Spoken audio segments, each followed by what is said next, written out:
All right, well, let's go ahead and start. I know um, sometimes it just takes a couple minutes for everybody to join us, and on a Saturday morning and maybe Friday night somewhere, might just take a couple minutes. But welcome. I just uh, right now we have one, two, three, four of us are on the team for TESOL Call IS, and I'm one of the facilitators for this Tech Talks. And I'm personally looking forward to the talk today and learning from Bridget. So Bridget, if you would like to share the screen, give us a little bit of introduction and background. And as that's happening, we'll see if we'll be joined by more people here. All Welcome. right. Thank you for being here. I'm excited.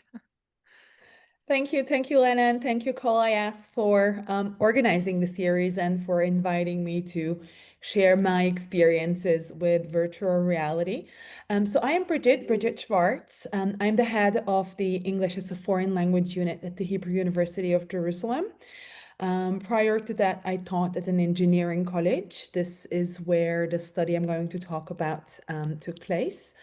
I also lecture in the TESOL, MA in TESOL program at Tel Aviv University, and I am deeply involved with TEIS, TESOL's Teacher Educator Intersection.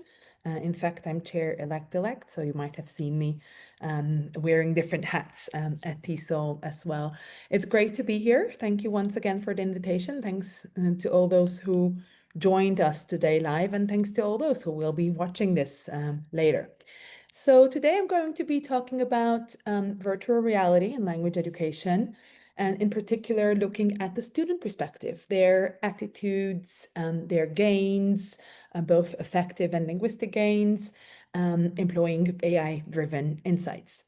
As we all know, and probably that's what drove you to this talk today, VR holds immense potential as a transformative tool for language education. As it can enhance student engagement and thereby also learning outcomes. And the benefits of VR has been around for a good couple of years, and there is research also going on about its benefits in multiple fields, including English language teaching. However, we felt that gaining insights into students' perceptions, understanding their needs, really looking at the student side, right? We know what the benefits are, we know what it could give us as teachers, but how do the students really feel about it? So that's what we felt is essential. And today I'm going to explore and show you how VR has been integrated into an intermediate level ESP course at a College of Engineering that I will tell you a little bit about. And we will focus on the student attitudes towards the VR usage, their perception of their own learning process. And I'm going to talk about two facets of the project.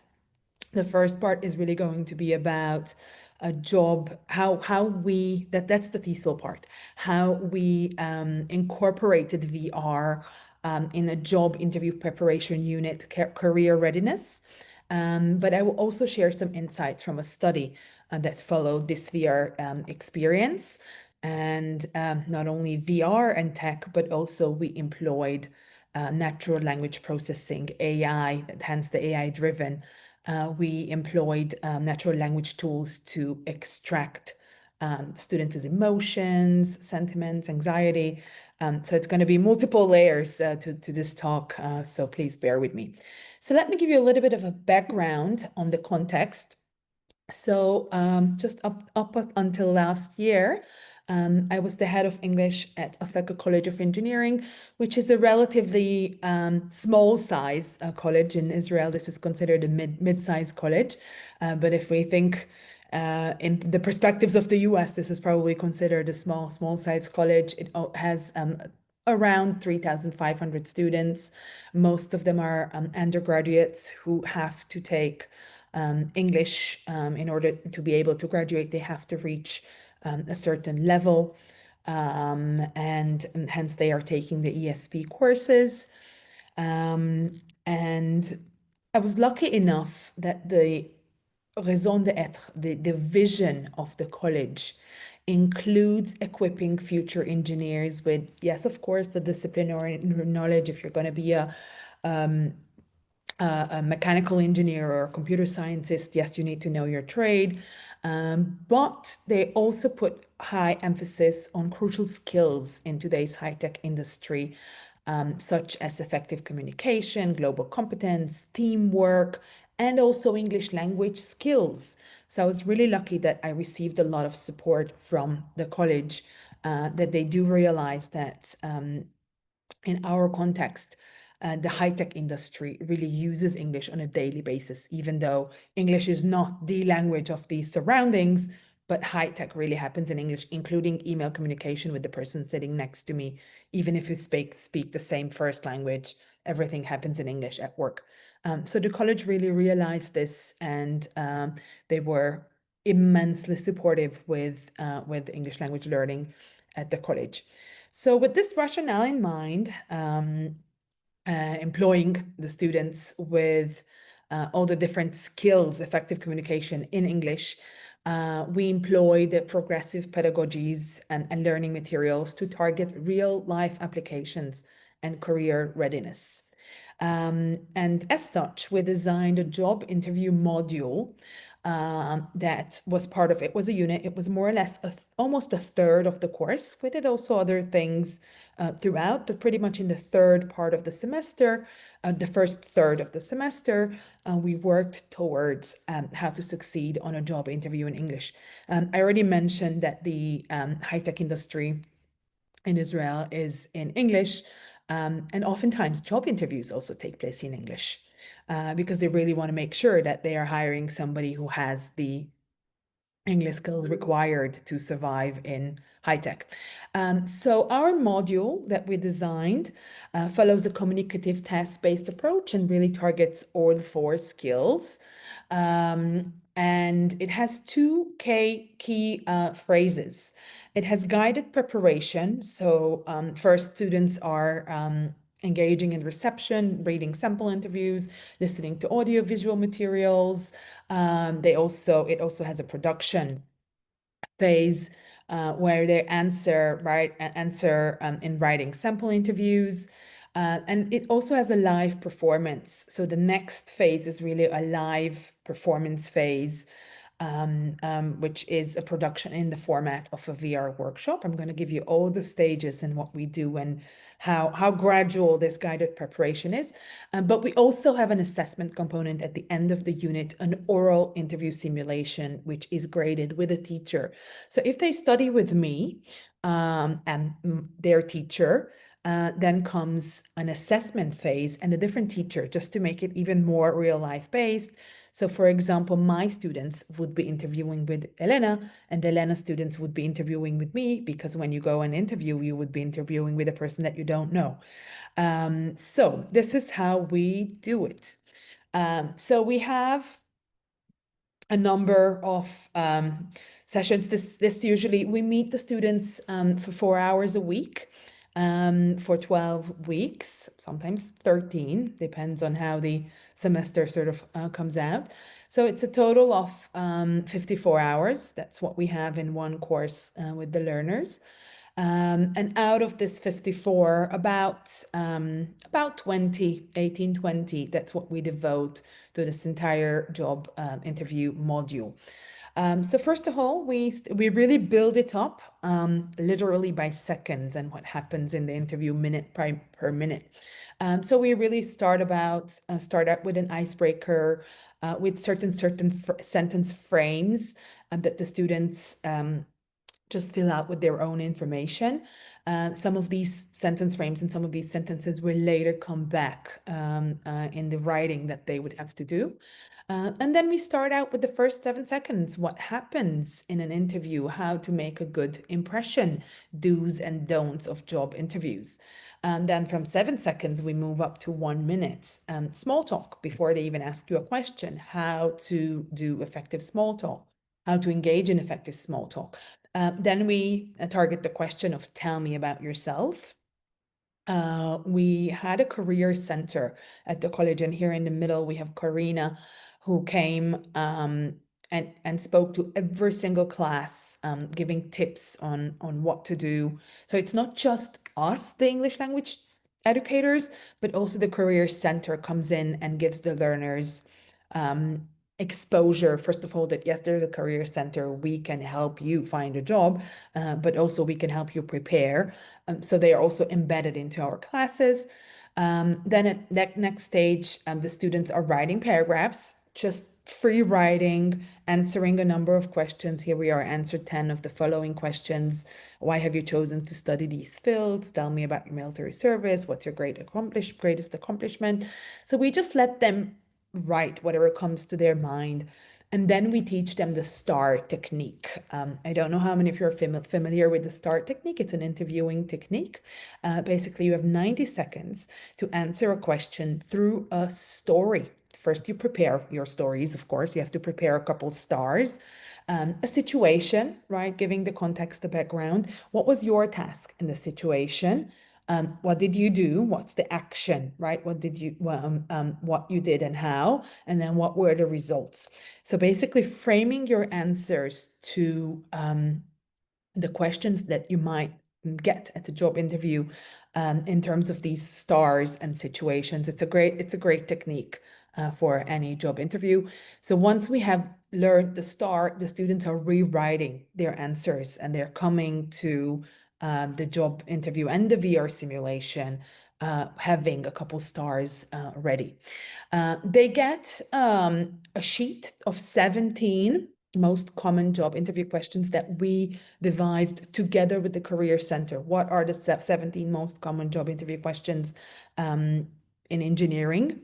And they have to answer all those in writing. They do it in a number of stages. They get feedback for that from us, the teachers, and then they write their stars.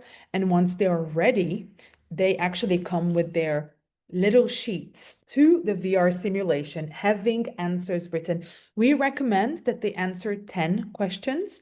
What they don't know is that they may get any of those 17 questions. So they answer 10.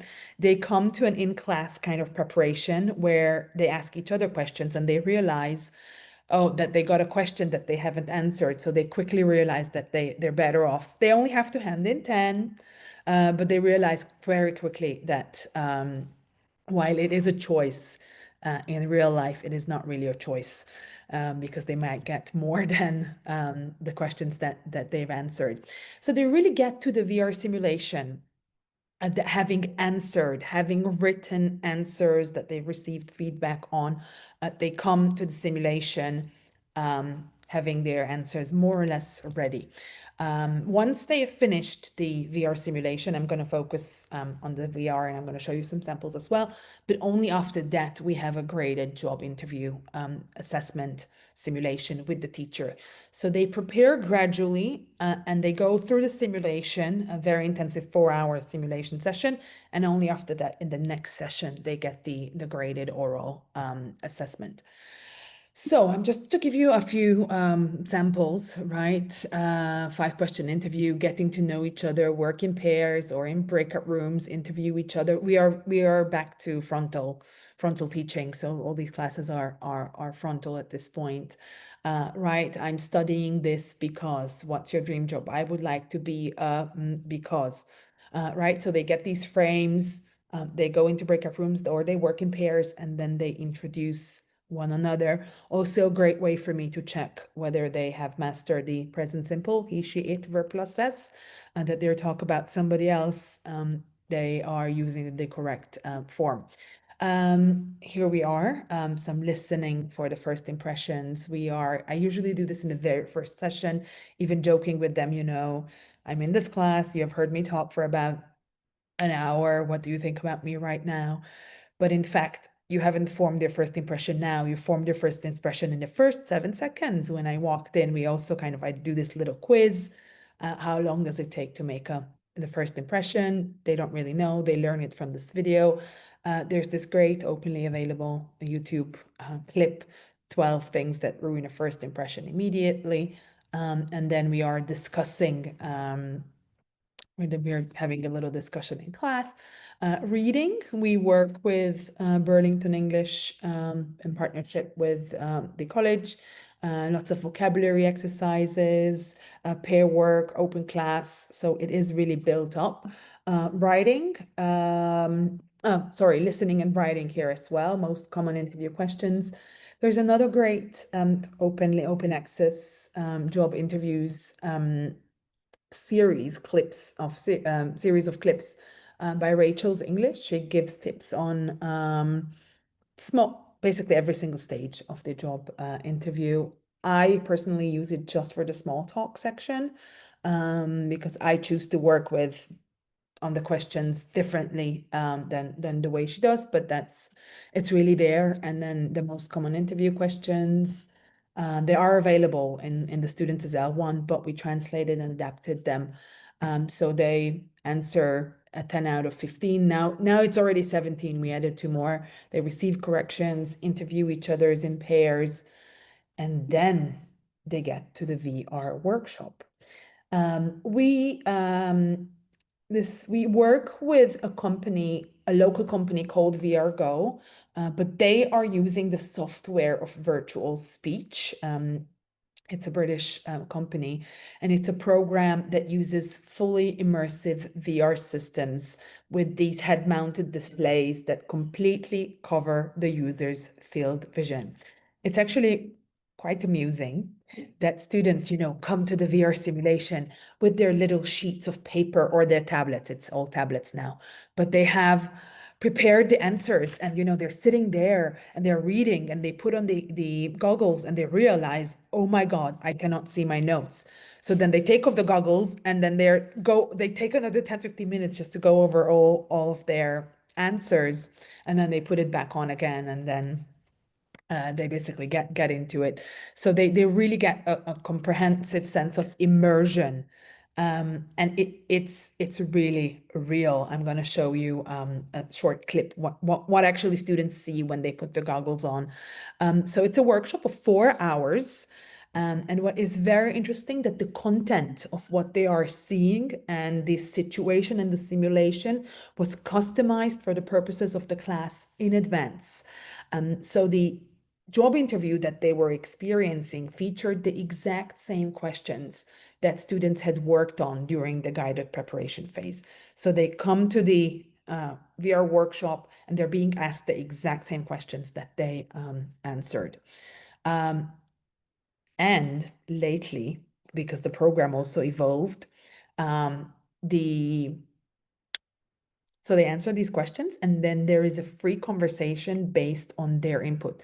So based on what I said about myself, it's all AI generated. I don't really understand how this happens in the background, but I know it's great for the learners that they find. So they get it's something more dynamic. It's not just question, answer, but they're being asked the questions that they prepared. They give their input. And afterwards, obviously the goggles and everything listen, and I could even get the transcriptions of everything they have said. I'm not doing that. If I wanted to, I could. But for me, it's more important that they're engaging and they're using the language rather than stopping them for every single grammatical error. So they provide their input, and then these avatars in the VR, they ask them questions, follow-up questions based on their own content. So it's kind of really dynamic in that sense. So this is what happens. I think I am just going to put it on. This is what you see when you put it up. They have interview preparation, meeting room, training. So here the person is going to choose the interview preparation, right? And then you go into a room and they look scary. So they're like here, custom questions. That's what we are using as well. And it looks like scary real. You even get these you get like a little device in your hand that you could even move around and select things. But you go into these rooms and you have these people sitting right in front of you asking you questions. What is also very, very nice is that there is immediate feedback. So students receive, here is another one that I wanted to show you. I don't think we need to hear it. So he goes in again into the interview preparation. So students receive real-time AI-generated analysis and feedback on not on language aspects, but on tone, rate of speech, eye contact. It tells you look more to the right. Make sure you are looking at everybody right in front of you. You are speaking too fast. Slow down. First, they receive first they're given a little bit of training to sort of tell them where to look, and it sort of pops up on the screen, slow down, you're speaking too fast. And a good rate of speech should be 120 words per minute, so it sort of counts whatever they're doing, and then it just tells you slow. Yeah, so you're getting this live, but after every single round you have the option of go into with the little devices you received in your hand. You move around, you click the settings. You can receive an evaluation of your own performance, including parameters of listenability, number of words, filler words, how many times you have said, whether you kind of stopped, whether you had too long pauses. It sort of tells you that you have been doing this, pay attention to this, try and correct it this and this way. So, and then after every single time they were doing this, they were basically getting also a follow-up conversation based on the student input. And what is very important, it was very important for me that students had to complete at least 3 rounds of practice. Put it on, try it out. You're likely not going to succeed in the very first round. That's when they realize, oh, I need to go over my answers. I'm going to take my tablet or my my sheets and just go over again. And then they are sort of getting into it the second, the third time. By the third time, you could really see that they're getting fluent. They're remembering what they were planning to say. So for me, it was really a full 4-hour session is dedicated to this, so that they can do it again and then again and again. And actually, some of the students get like really hooked to it. And I have a story to tell about this student over here. Just going to go back to, oh, I'm annotating my own screen, which I do not want to do. I want to unannotate. Here we are. So I'm going to go back to the very first slide. This is my class. Here we are. Okay, here we are. So this is my class. I was lucky enough to have a class of 16, and we do this in halves, in 2 separate sessions, so that they don't sort of disturb each other when they have the glasses on, that everybody has a space.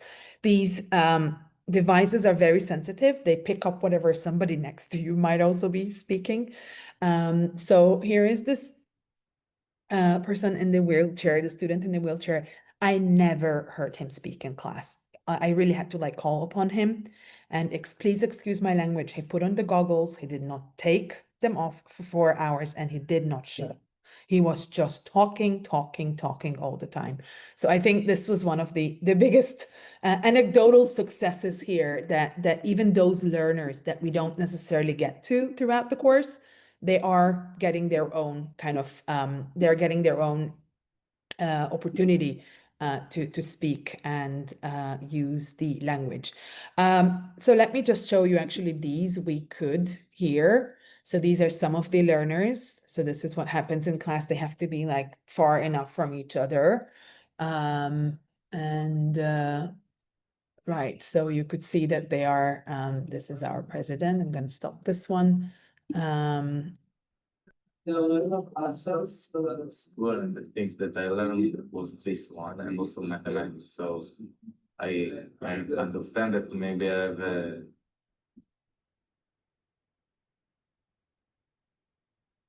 All right, so he's thinking. It's really like, Then I will love to see how the company will go with me.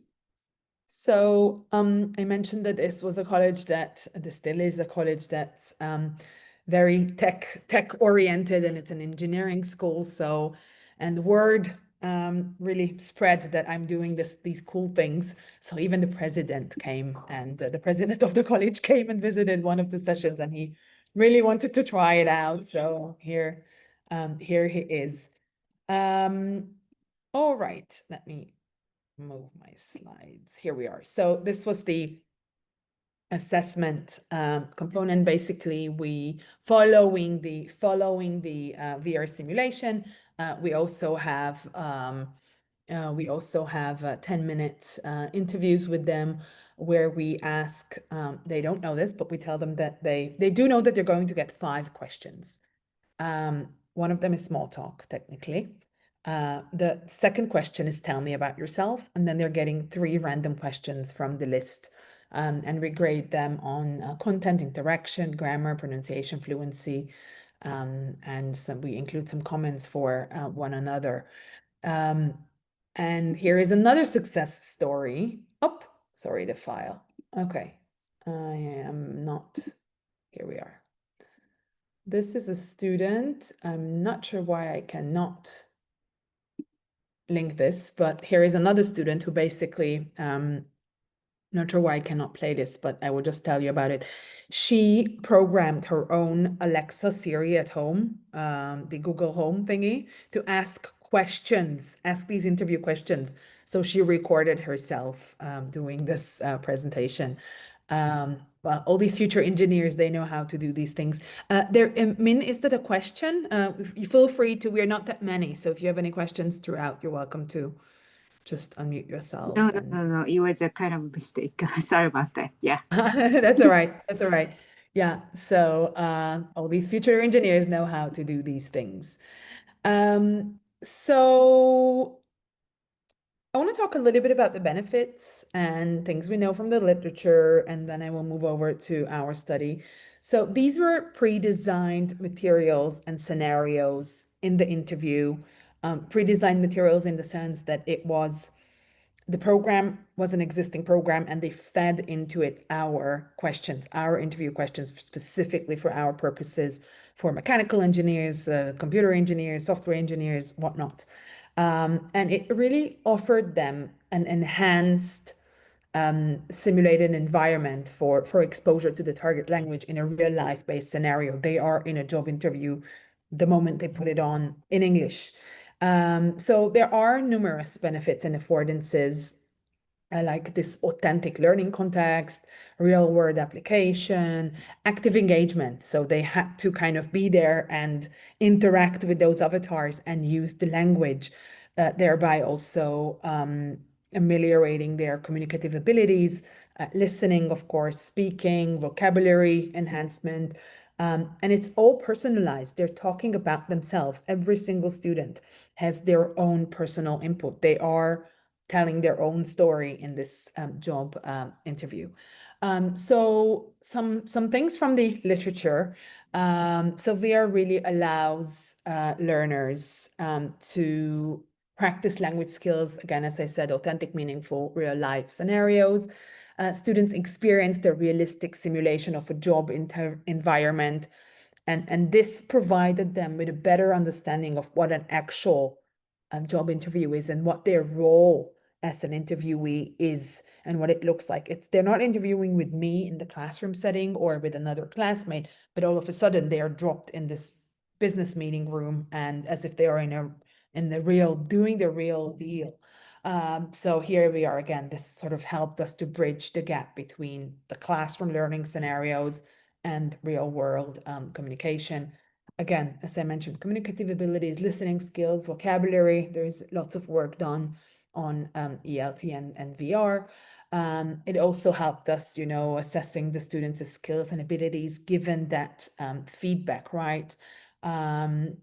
It gave us the sense of getting more authentic and accurate evaluations because they were getting real-time analysis and feedback, tone, rate of speech, eye contact, recommendations for improvement. It really increased the learners' motivation and engagement. Learners interacted with objects and scenarios in this virtual environment. They were like really into it. Yes, of course, there's this hype. Oh, wow, this is going to be the most interesting English class of my life. but they do realize that beyond that, there is an extra layer of motivation, and that really gives us, as the teachers, as the institution, to offer them a platform where they can really use their language skills and in a real life setting. To me, as a teacher, as I already mentioned, this was one of the best, gains and benefits, that every single student got a real opportunity regardless of their language skills. If I ask a question in the class, it might be that it's always the same 2-3 brilliant students who answer me. This time, everybody really got their own chance. Everybody got the hardware. They sat in the corner and they had to use the language. Yeah, there was that. And then extensive English language practice for 4 hours. They really had to use the language, improving oral and communication skills. And again, I was able to engage everybody at the same time, rather than just a few of them. So this is all great. The literature, there's really a lot of literature about what VR can give us. But what we wanted to know is how are the students approaching this? What do the students think about it? So I wanted to sort of flip it around and ask the learners, what do they think about this experience? I wanted to look at their perspectives. So we designed a mini study that didn't end up being that many. But the idea really was, I just wanted to know, how do you feel about this, right? What's your attitudes towards this VR usage for English language learning? What are the students' perceived and effective gains? So what do you think you are gaining here from this VR experience? And what was hard for you? We also wanted to know what the challenges were. As I said, it was rather simple. We took a focus group of 20 students out of 100. So we had 4 groups of this intermediate level course. In the classes are capped at 25. So we had 4 groups of 25, that means 100. And we took a focus group of 5 students, 9 women, 11 men, from 4 different groups. And we conducted a very short interview immediately after the interview with them. They could answer in English. The questions were asked in English, but they could also answer in their first language, which in this case was Hebrew for everybody. We believe that this is not the first study I'm doing, but I believe that all these nuances might come up in their first language, especially if they have to talk about their feelings and their challenges. They wouldn't have to look for the words. They wouldn't have the foreign language challenge. So we were hoping that in their first language, we would get more juicy data coming up. We had questions that focused on the VR, the students' feelings on the VR experience, their perception of having a fair opportunity to practice English, how the activity prepared them for the job interview simulations, and whether the exercise contributed to their confidence in speaking English, and what is it that they found the most challenging about this VR-based learning approach. So here we are. We had these were the 5 questions we asked the learners. We recorded all the interviews. Those who answered in their first language, later we hired a professional translator who translated everything into English, because also the thematic analysis was done in English, but also the natural language processing tools do not exist in Hebrew, or they're not there yet. So everything was really done in English. There was a pre-set of questions for basic biodata, age, gender, native tongue, and these 5 questions. But really the age and gender was only kind of here for me to sort of see male, female. We tried differentiating between male and female, but it was not significant, the type of answers they gave. So we just, at the end, we ended up reporting on everybody at the same way. The innovation of this study lies in combining 2 types of tools. So we use the traditional thematic analysis. You look at a big set of data and you see what themes emerge. But also, we used cutting edge natural language processing tools that extract all computer science, sentiment analysis, that they can extract sentiments, emotions, levels of anxiety, topic modeling. I will show you some of these results. And we use these also to complement whatever we were getting from the thematic analysis. So this is a big chart. What were the main themes that emerged? So we saw awareness, lowered anxiety levels. Students were reporting on that all of a sudden I was less afraid, or oh, I had more confidence speaking in English. Awareness of proficiency increasing with the number of practice rounds. So remember I told you I required them to have 3 practice rounds at least. And then they reported that each time I was getting better and better. Their awareness of yes, they will need English later. So all of a sudden something just clicked for them, because it's not just the class that I'm coming to, and it's not just the class that I have to get it done and over with, and who knows whenever I would use this. All of a sudden they realized that I'm done with my studies in 2 years and I will actually have to go and interview, maybe even before, if I take a student job at one of these high-tech companies. Awareness for the need for practice. They were saying things like, oh, we really need to use the language some more. Recognition of pedagogical considerations. I will show you some very cute quotes of what students have said. English language learning issues, such as communicative proficiency, vocabulary learning, fluency.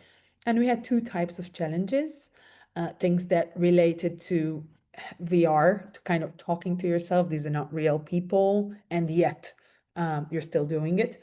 Or the fact that they couldn't use notes, but also language related challenges. The shift from written to oral. GPT can no longer do this for you. You actually have to talk. You actually have to use the language. This was pre-GPT times. So I did bring some samples from these. So anxiety, right? So it really lowered over time, relating to Creshan's effective filter hypothesis. I will talk about this a little later.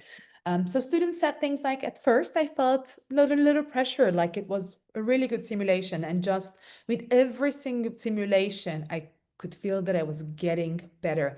My pressure was decreasing and I felt more relaxed, and I had more time to focus on what I wanted to improve. All I asked them is, how do you feel about this? Like, how do you feel about or how was it for you? Here's another one. But once I felt comfortable and said, this is my chance to practice, I started doing so. Proficiency, right? I felt like I was getting better each time. I think it was really cool. Like, I was expecting it to be awkward at first. The first time was weird and awkward, but then I just went in, next. And the next time it was like really good. And the third time it was like, I'm hired, right? So they really felt that they are getting better.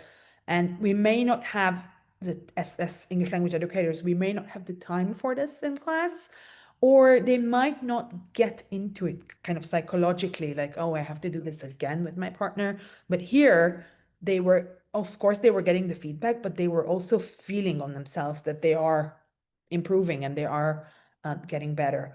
Awareness for the need of English, right? So again, we haven't really asked them. It just emerged from the data. Now all the high tech is in English, and sometimes you have to go and give interviews. All the mistakes that the learners are making here. Give interviews in English and talk to clients in English, and it's embarrassing not to know.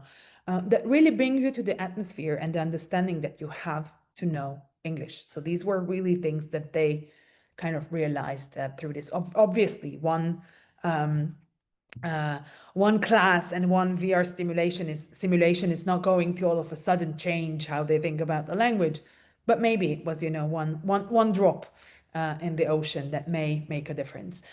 So awareness of learning, right? Because many of the words I learned while I was answering the questions, so it was, well, like, not a lot, but there were words that I used to know, and while I was talking, I was thinking, hey, I used to know this word, so I'm aware of this, and it made my vocabulary bigger. You need to think different. I don't have the time to think it. Here it is. This is a good one. I don't have the time to think in Hebrew and translate, which you may have when you're writing. I need to think in English. So I need to know vocabulary, to think first and then speak. It's something else. So they are kind of awareness of, they're really aware, these really high metacognitive skills. I think it's good to have the opportunity to come and practice something like this in this way. I think that's personally, I don't get to speak English with many people. Personally, for me, it's harder to speak in front of people. So this was great practice. I felt real and practical.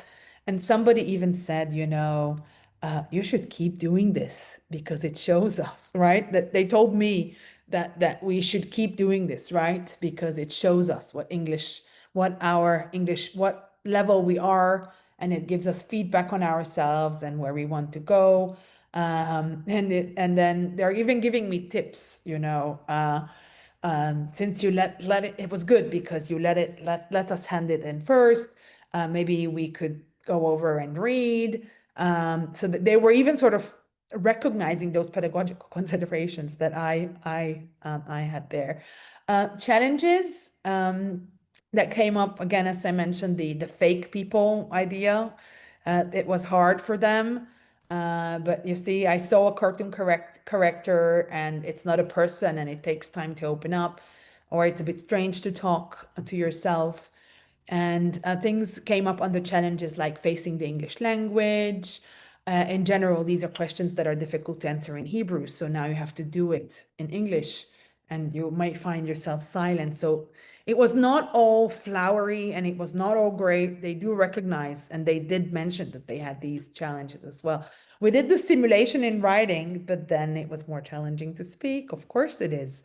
It's a much more different, it's a different and a more difficult skill as well. Vocabulary, because there were times I wanted to say something, but I just didn't know how to say it. And again, I didn't have the time. I had to sort of paraphrase or come up with some other strategy because I'm right here, right now, facing these people. I must use the language. The VR allows you to start over. You have a kind of a start over button as well. But never mind, they still kind of felt the pressure that, I'm in this real situation. I don't have the word. I must move on. These were some of the findings from the thematic analysis. And now comes the cool part, the natural language processing. And this was not a solo project. So I'm a language education researcher. I'm trained as a linguist, more like the traditional linguist, not those that do natural language processing. I'm not a computer science, not computational linguist. And I'm really consider myself a TESOL professional language education researcher. So I paired up with Professor Khan Khajaj from Ariel University. This is us preparing for our talk in Los Angeles at TESOL nearly 2 years ago. And what we did, we took the data that we received from the students. Remember these 5 questions from these semi-structured interviews. And we wanted to basically analyze these with natural language processing tools, which were sentiments and emotions. So I'm just going to focus on the sentiments and emotions today.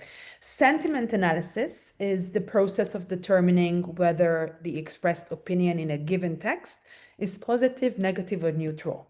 So this technique, sentiment analysis, basically involves computationally identifying and categorizing opinions, emotions in written language. So some of these questions, what we can see, mostly the answers were positive. Yes, there were negative things. Yes, there were some neutral things. This is binary, positive, negative. This is where we are with sentiment analysis generated, the sentiments extracted from text. So how do you feel about this experience? Mostly positive, some were somewhat negative. Do you feel you have had a fair chance to practice English? Yes, no.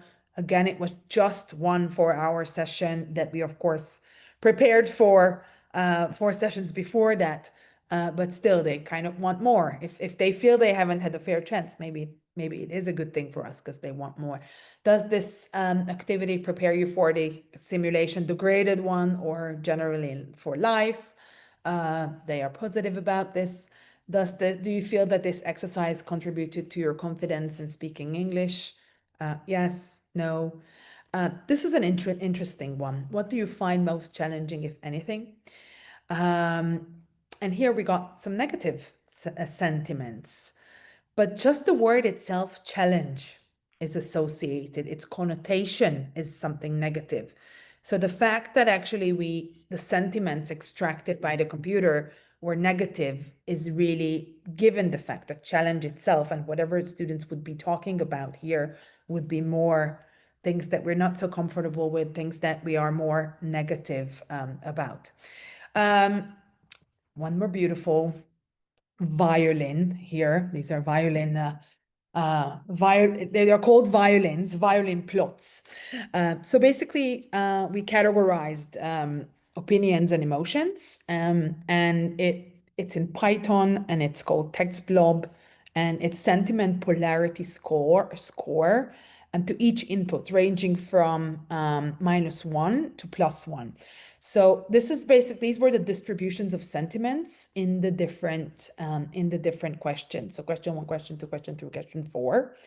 And what is interesting is 0 is the neutral, kind of what kind of sentiments were there.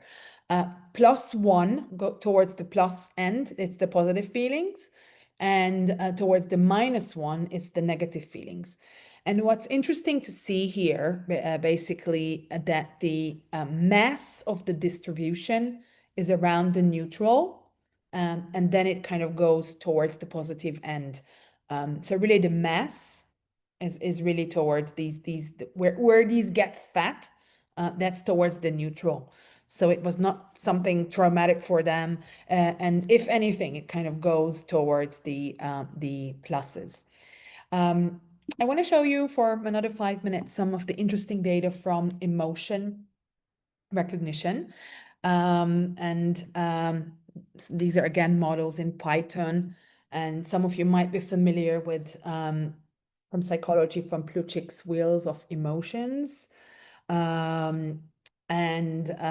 This is a theory in psychology and feelings and emotions, but there is a computer program using these emotions, Hartman 2022.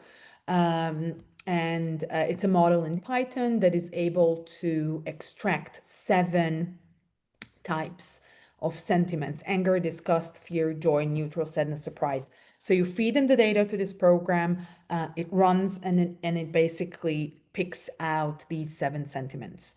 However, we do have more than 7.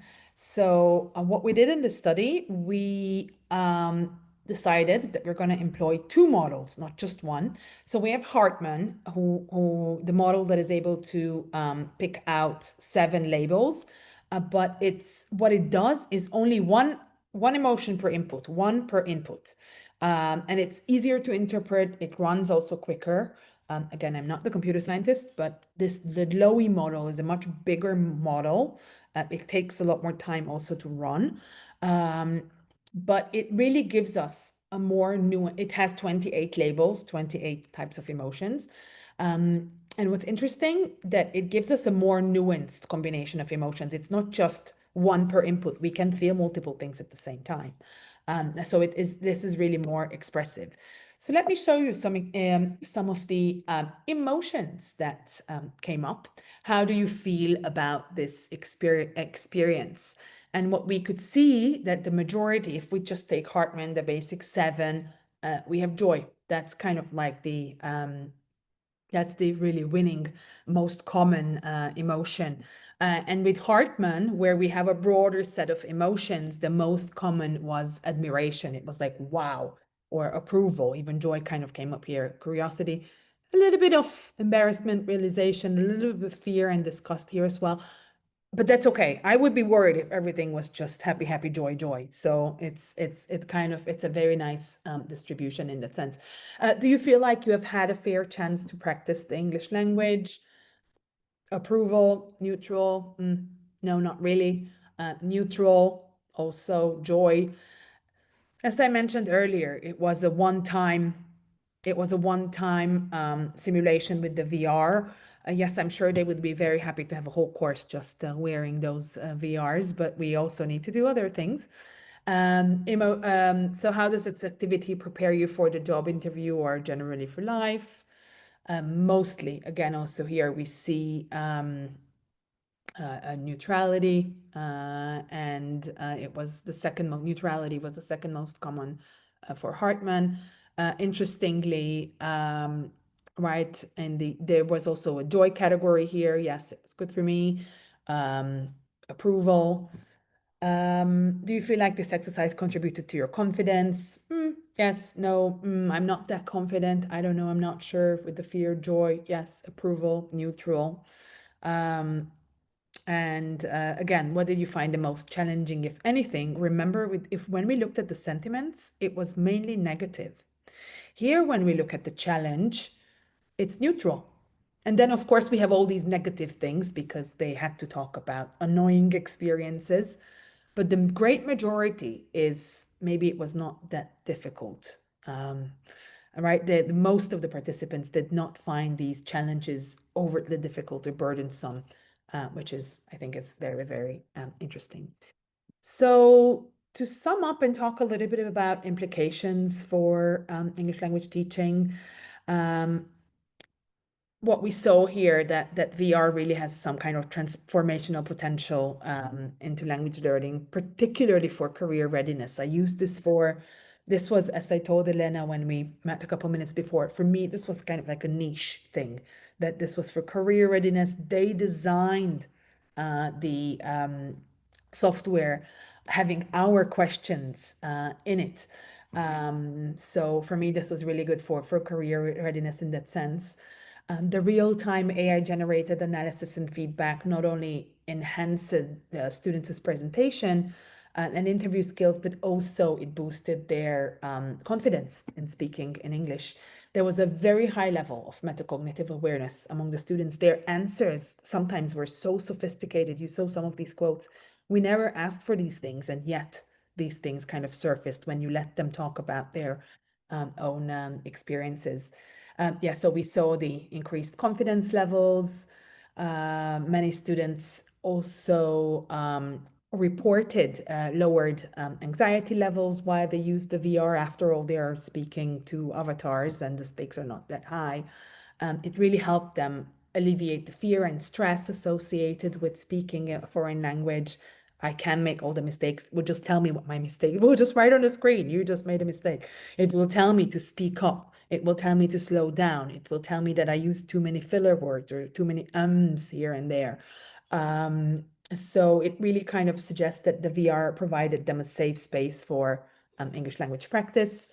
What else do we have here? Yes, so they reported improvement on English language proficiency. We also saw that the students recognized the need for continuous practice.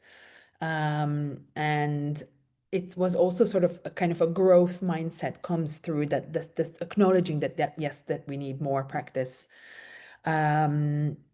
Anxiety levels decreased, basically aligning with the effective filter hypothesis, which suggests that language acquisition is hindered when the learners are experiencing negative emotions as anxiety.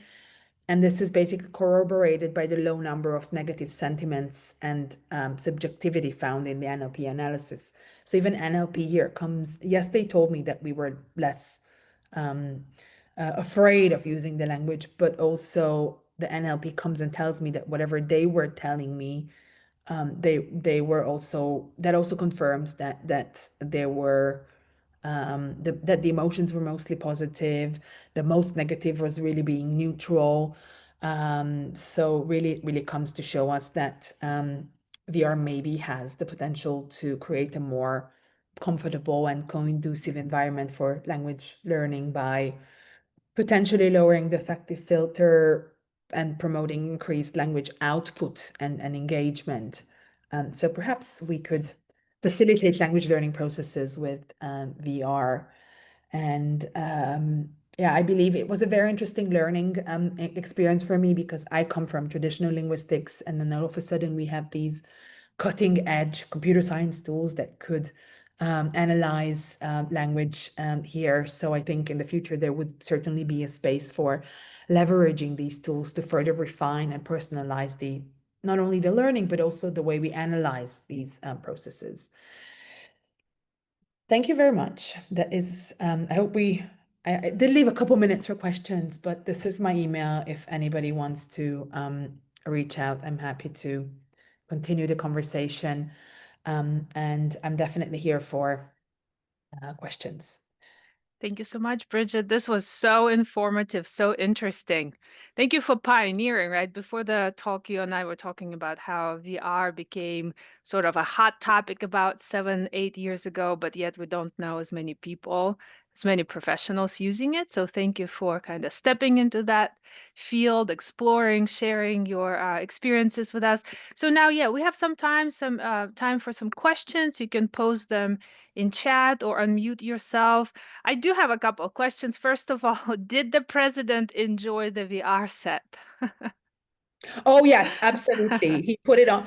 There's this magic spell about it. I don't know. People That's put it right. on and they're like in it. They're talking. They're using. He was with it for like half an hour too. He just like wanted to see Mhm. all the features. He comes from the engineering side, of course. Okay. But yes, absolutely yes. Mhm. It's also immersed. And my Yes. other question was, so you mentioned that you included this practice activity, this exercise just once in your course. Um, what motivated just one-time practice? Was it just Money. technical? Okay. Money. Okay. All right. This is very expensive. Uh-huh. And what we did, we used the services of a local company. They came with Ah. it's also the software, but they also brought the hardware. What we also tried piloting at the college, we saw that this is great. Students in the class are using it, and it basically costs Okay. some amount, a nice, decent amount. We were chatting earlier that at my current institution, I was only able to bring it for one group. At the other institution, I was able to bring it for every single group that we had every single semester. And they were using it in class. And we saw that this works. This is great. So why don't we have a couple at the college available in all kinds of corners because the college had their own hardware. Why don't we just buy the license and have students practice whenever they want to? You could guess how many did. So if it was it was not successful. People were not using Mhm. it. We paid for the licenses, the devices were there.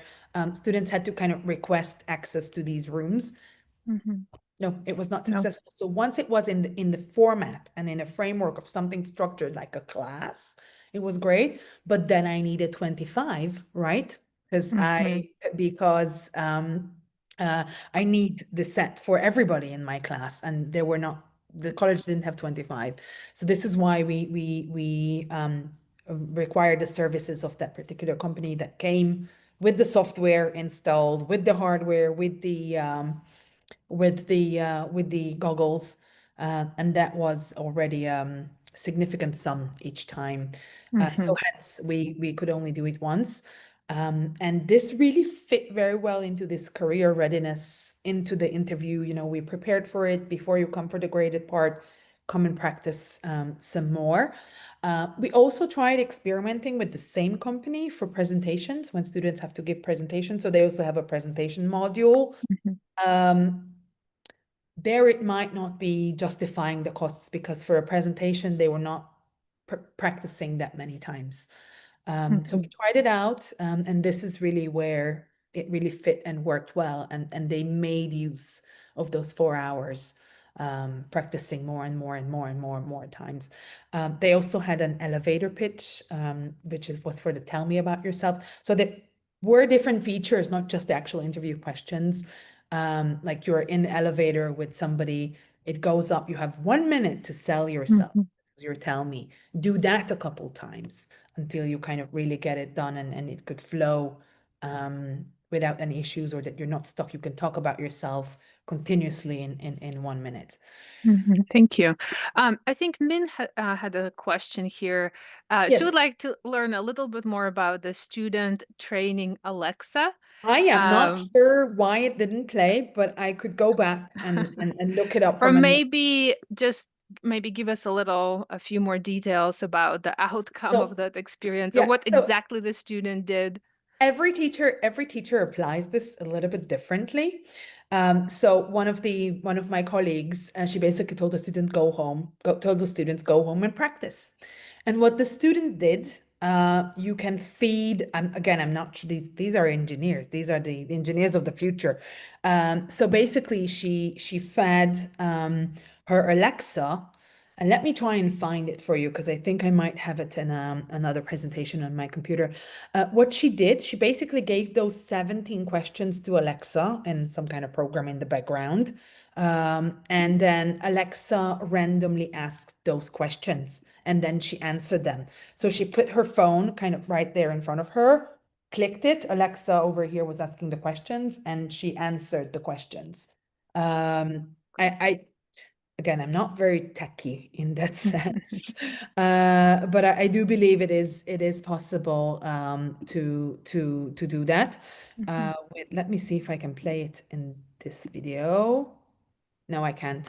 I will. That's okay. Thank you for Yeah, trying. yeah. So basically, we see in that video, we see the student, Alexa asks the questions, she answers, and she sent that to the teacher. But So Alexa was not giving any feedback, right? There no, was no. Alexa was not giving any just the feedback. So questions. Alexa was the parrot to which Okay. the questions were fed. So Alexa only asked the questions and then she responded. Okay. Yeah, no All feedback. right. Yeah. So really one of the great benefits here is that real time feedback. Yeah.